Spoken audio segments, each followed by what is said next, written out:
Hey everyone, it's Clement on Comics, and today we're going to do a video about adoption. So on my Instagram, which you should follow me by the way if you're not already, it's at Clement on Comics, I asked my readers to ask me questions about adoption, anything they wanted to ask. And I just want to warn you, this is probably not going to be a very fun video.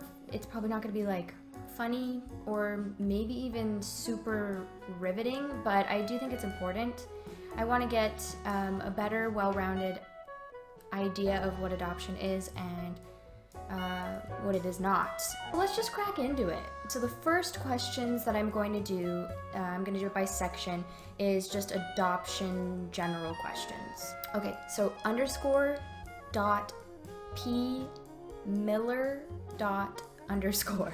asks,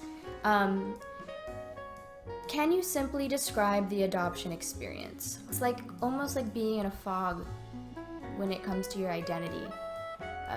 That was really not that clear, but so is adoption. It's not very clear, so there you go. lit.tle.sai.lor asks, do you ever feel left out? Yeah, I do feel a little left out. Especially with my family, I don't feel like I quite belong anywhere. It's weird to look like one side of your family, but not have the history with them, and then to have the history with the other side, but not have the blood. It's just a really confusing feeling. I don't know how to explain it. As I'm getting older, I'm getting better at not feeling left out, because a lot of it is a choice. But not all of it is a choice, and I'm not sure if I'll ever not feel a little left out, but I'm working on it. Okay, so Annabelle.Collado, Collado.L, she asks, how do you feel about it, assuming adoption? I'm not bored by it, I'm just tired. I feel a lot of feelings about it. I feel it's necessary in some ways, but I don't feel like it's necessary to be the way it is now. I don't like the way that adoption is now. I think it's taking advantage of especially poor people that are in need. It's taking advantage of young people that may be easily manipulated, and it's most of all taking advantage of children. Emma.Brone asks, how do you feel about the he's adopted joke in Adventures? Well, I don't remember that joke, so clearly it didn't affect me too bad. However, my opinion on the adoption jokes, I know I'm gonna get like, oh, you're overly sensitive, but I personally really don't like them. It's just like saying, haha, your parents didn't want you. It's like joking that you have cancer. Unless you're the person with cancer, go ahead and joke about it, because you know what? That sucks, and you better, like, if you want to laugh about it, that's your prerogative. I think you have the right to. Same thing with adoption. Sometimes I'll make jokes about adoption, but that's my choice. I don't think other people who don't know what the hell they're talking about should be joking about it. So, kind of another pet peeve. Great question. So, Sarah_Brarian asks, what is your favorite dumb question about adoption? That's not a dumb question to me, but I do have some great dumb questions that you get asked. One thing I really get irritated when I get asked is like, how do you feel about your real parents? Or what's it like to not know your real parents? Some people don't feel like their adopted parents are their real parents, some people do. Like, don't put that on, don't take the power of the family dynamic into your own hands when it's not your family, you know? Just like refer to them as your, like, the bio versus adopted. If they're real or not real, that's up to the individual to decide. Another question that I don't really like is, I hate questions when they ask like, aren't you so grateful that you were adopted? No, bitch, because it wasn't my choice. Don't ask adoptees about being grateful. Most adoptees don't want to be told that they should be grateful for what's happened to them. Are you grateful that you were once an egg and a sperm and you became a zygote and then you became an embryo and then you were born? No, you're not grateful for that. That just happened. It's not your responsibility to take ownership of your parents' choices, just as much as, you know, as a biological child, just as much as an adopted child. So don't bring that shit up. I hate that. Okay, and then another question I might sound really aggressive about. Fire_lion123 asks, can a single person do it? I mean, a single person could do it. Should a single person do it? Not a good idea, in my opinion. First of all, it's really difficult to be a parent on your own. Second of all, it's really difficult to be an adoptive parent, no matter what. We are not the same. You can't just bring us into a family and fit us in perfectly and everything's going to be okay and it's just, like raising a normal child. It's not that way. Adoptees have traumas and they have different genetics than you, which causes different ways of thinking. I have a lot of mental illness in my biological family and not so much in my adoptive family, at least on my dad's side. And so he didn't understand why I was struggling with the things that I was struggling growing up, and that caused a huge issue. You don't get to know the history behind your child because with every newborn is generations of history behind them. And if you're really rich and you've got a great,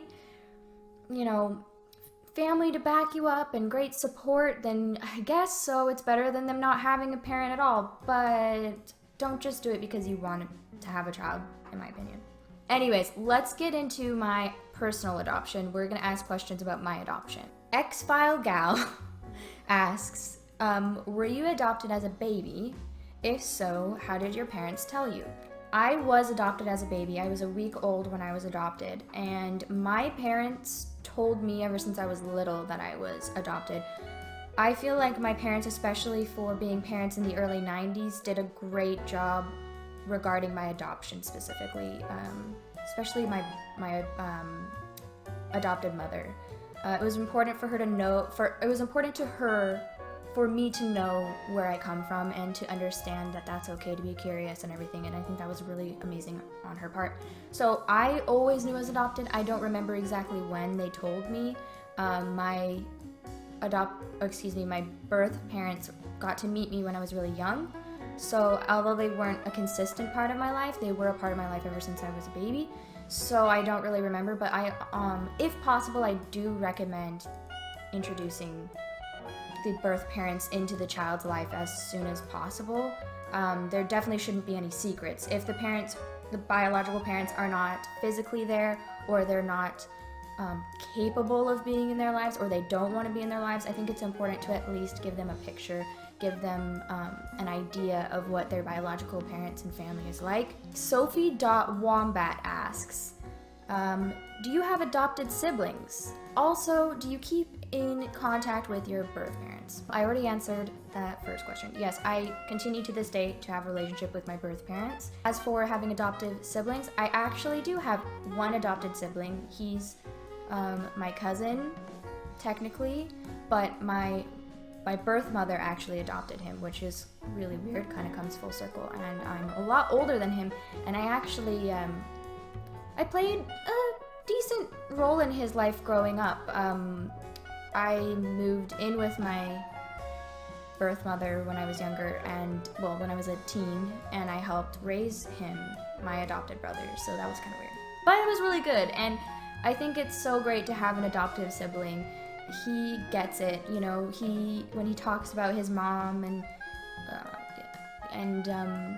I can see that sadness in his eyes and that longing in his eyes, and I understand him, and I think it's really great to be able to have that solidarity, and that I'm a lot older than him, so I can help him kind of reach a healthy balance and kind of, come to accept the life that he's had to go through. So yeah, that was a great question. A Witch's Ghost 98 asks, do I have any biological siblings?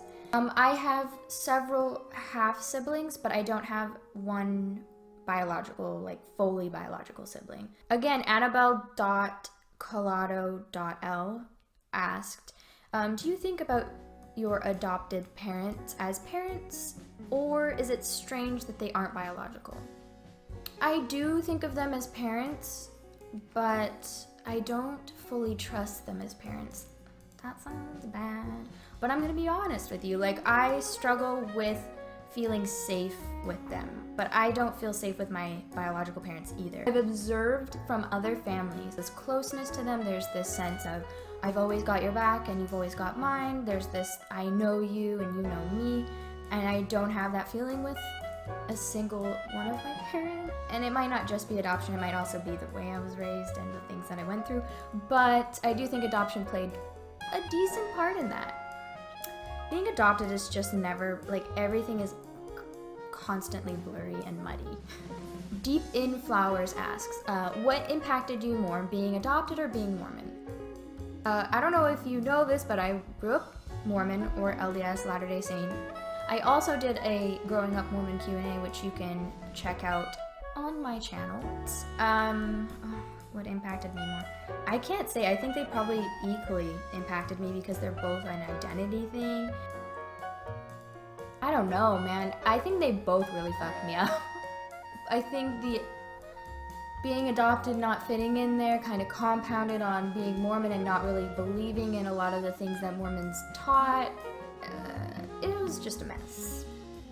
Equally, I think. Now I'm going to go over some questions that are just, they're kind of like my opinions, although this has all been my opinion, but maybe advice, or like, what do I think about this and that? Connor_Evan asks, are you going to adopt? I might. I really am strongly looking into fostering, because I do feel like being adopted gives you this unique perspective, and I've noticed that from speaking with other people who were adopted and also in foster care, we have a lot of similarities in the way we feel, and I feel like I could really help a lot of kids that may be going through that, and I do love kids, and I wouldn't mind being a parental figure in their lives, but would I adopt? I don't know. I don't feel the need to own a child that's not mine, so I don't think I would, honestly, because that's a huge problem I have with the adoption scene, is it's an ownership. Like, you are paying money to erase a child's history and put a nice little package over them and make them into your own little whatever you want. And not always, but that's, for a long time, that's been what adoption is. MD Lou Mena asks, what do you think of people who always advertise having a biokid and then adopting afterward? Let's get angry again. I fucking hate when people just advertise anything about adoption. I have seen literal advertisements that sound like they're looking for a puppy, but for children, on Facebook before, and they would delete and block anyone, especially adoptees, who were like, yo, that's kind of fucked up. So that pisses me off. It pisses me off when, basically it pisses me off when people are clearly virtue signaling, saying, wow, look at how great we are, we're going to adopt. It's like, no, that's not what adoption's about. If you want kudos for it, then you can just go and fuck off. And that's what I think about that.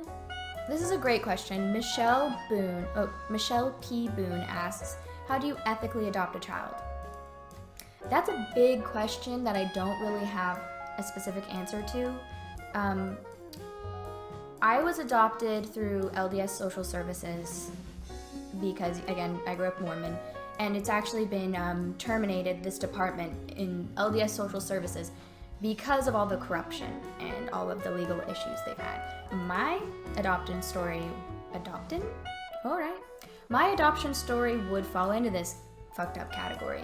I won't get into too much detail, but basically my father's consent was not given for me to be adopted, and I was adopted regardless. Adoption agencies are horrific for the most part. They steal children from other countries, they steal children from within your own country, they make the parents, especially young mothers, feel like shit. Also happened to my mom. And they kind of coerce them into relinquishing their rights.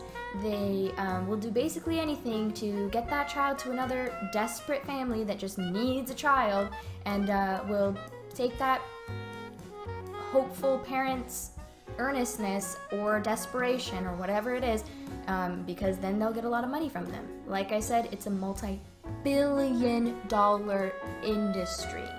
There are some of my ideas that I have to hopefully bypass how horrific that is.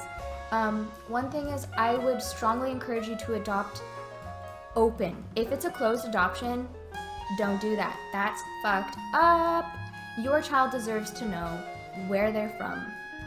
They deserve to know their medical history, at the very least. Like, for instance, my family, we have, like I said, mental illness. A really, really bad problem with mental illness in my biological family on both sides. We also have heart murmurs. We've got digestive issues. We've got the one thing that's really affected me for the long, long time and would have been really stellar to know is that we've got ADHD in my family. I've really struggled with ADHD my whole life, and I thought I was stupid my whole life because I couldn't focus. I couldn't get my life together. If I wasn't interested in it, it was so hard, and it's still so hard for me to be able to get things done. And guess what? The majority of my siblings on my mom's side have ADHD, including my mother.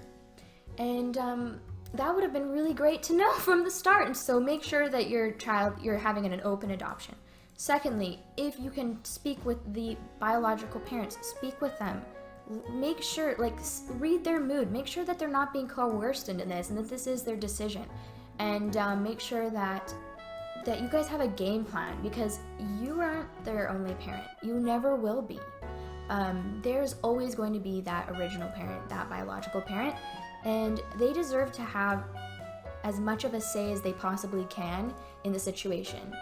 That's getting a letter every year and being able to have an update, and that's all, then that's great. If it's not having anything, they don't want anything to do with it, but at least getting their medical records, that's great too.